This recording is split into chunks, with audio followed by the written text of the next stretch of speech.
Hey guys, GemRate.com is now tracking BGS graded slab information stats. Stay tuned.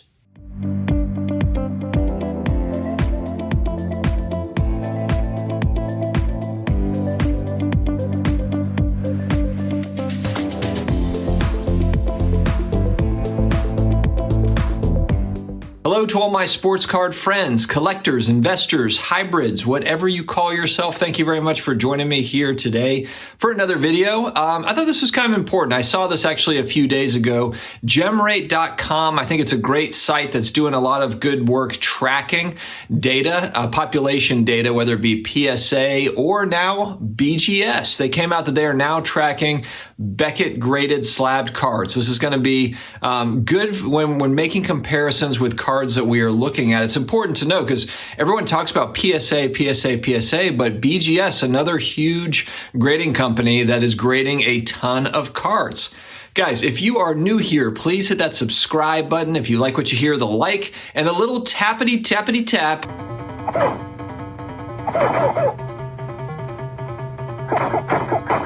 on the notification bell so you're notified on the YouTube machine every time we have a new video coming out.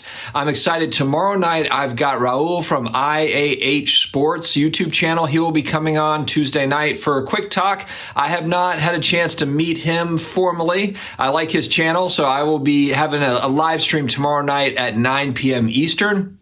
And then on Wednesday night, as long as Brad's still able to make it, we should have Off-Centered on Wednesday night on my channel as well. And again, that'll be 9 p.m. Eastern, kind of leading into the holiday. Hopefully we can get that in. It'll be fun. All right, guys, GemRate.com, or you can follow them on Instagram as well. GemRate on Instagram, but they have compiled all sorts of fantastic data to help us as collectors to kind of navigate the whole supply part of the supply-demand wheel of stuff, whatever.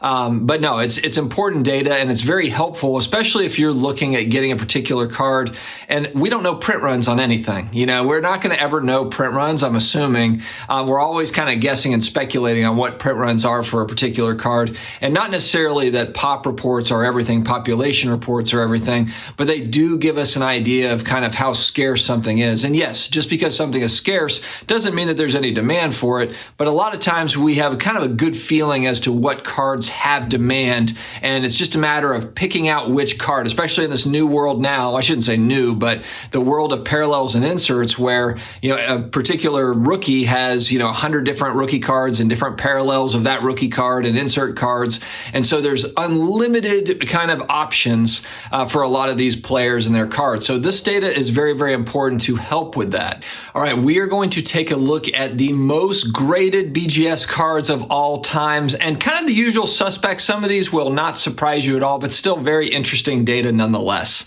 The first one is the iconic 89 Upper Deck Ken Griffey Jr. rookie card.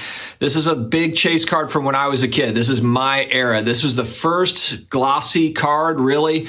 They moved from the cardboard stuff to the high gloss stuff with the 89 Upper Deck set. It was iconic. And the thing that is really kind of interesting about that set is there are very few rookie cards or cards that are even collected from that set. And it had a huge checklist too. I believe it was like 600 or 700. I could be wrong on that, but pretty big checklist. But you don't really hear about other rookies kind of being collected out of that 89 Upper Deck set, except for card number 1, Ken Griffey Jr. There's always been kind of an issue too with getting a gem mint copy of that card because it was card number 1. So on the sheet as they're cutting it, it's in that top left corner of the sheet. And so a lot of times there was issues with corners or centering, and then of course it goes in the packs. Those packs were a little bit loose to where the cards move around in the pack.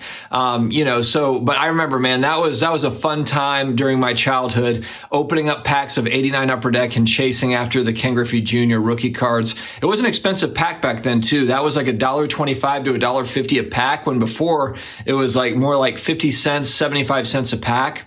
And just like PSA has graded a lot of these, Beckett has graded a lot of these too. BGS, there's a total of 38,502 for this particular card with an 8% gem rate. So it's a low gem rate for that 89 Upper Deck Griffey. And you see that's pretty consistent along a lot of those kind of junk wax era cards. The ones that are PSA 10s or, BGS 10s or BGS 9.5s or great subgrades, those are the ones that really command a premium compared to, the ones that don't. A lot of them fall below that. The next one, 2001 Upper Deck Tiger Woods rookie card, 28,700 of these graded by BGS, 51% of those gemmed. So a little bit more than half of those gemmed out. And the next 1986 Topps Traded Barry Bonds XRC, 18,968, 11% gem rate, so a little bit better for that one.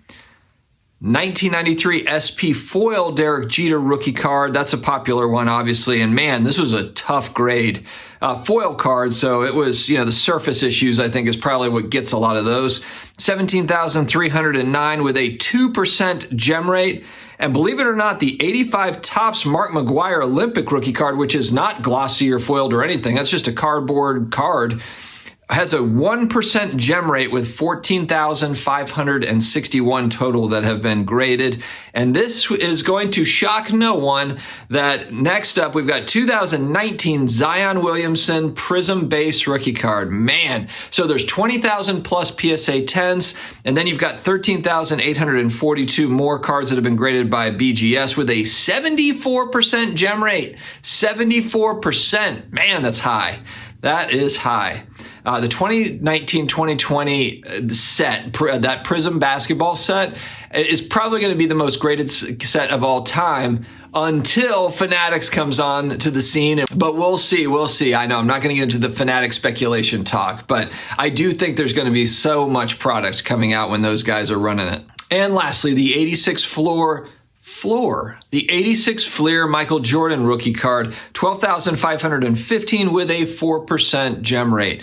And this is not including, obviously you've got SGC, you've got other companies grading cards as well. But like I said, this is important when trying to figure out, which cards do I want to go after now? What's the price point that I'm looking for? How much of the supply, is on the market currently? Do I think that more of the supply will come on later? These are all things that I ask myself when I just have to have a card, because that opportunity cost is everything. You the second you buy a card, there will be another one where you're like, that looks pretty cool. There's an endless supply of cool cards, frankly. Guys, thank you very much for joining me here today. Check out GemRate.com. It's great information, and it helps, I think, whether you're buying, selling sports cards. I think it's just important info to have. All right, have a wonderful rest of your day/night. Stay healthy, stay awesome, and I will talk to you again later.